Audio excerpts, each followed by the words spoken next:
Tony Blankley, who was such a great friend.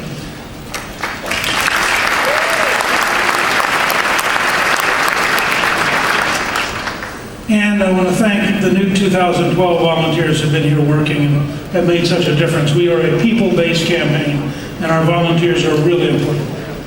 You know, I've spoken at CPAC many times, and CPAC was founded to challenge the Republican establishment.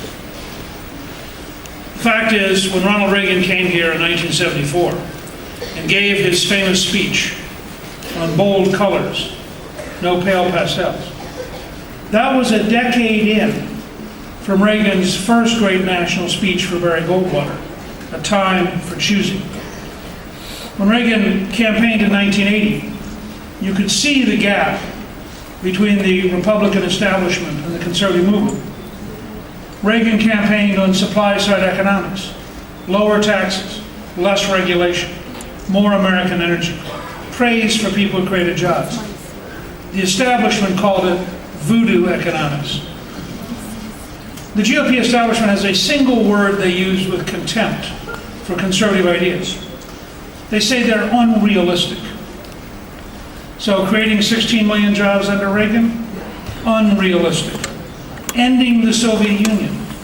Unrealistic.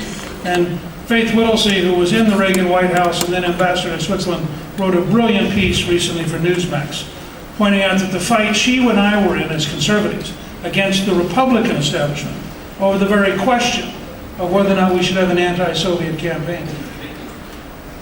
The 1994 contract with America, unrealistic. The House Republican majority of 1994, which, by the way, was elected by the largest one-party increase in an off year in American history, 9 million new voters, unrealistic. Reforming welfare so 2 out of 3 people would go to work or go to school, unrealistic.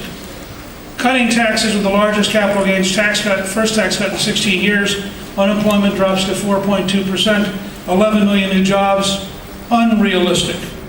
4 years of a balanced budget, unrealistic.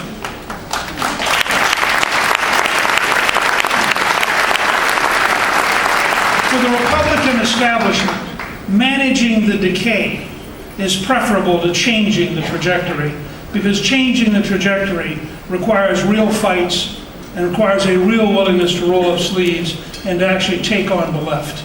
And that's why the Republican establishment, whether it's in 1996 or in 2008, can't win a presidential campaign because they don't have the toughness, they don't have the commitment, and they don't have the philosophy necessary to build a majority in this country.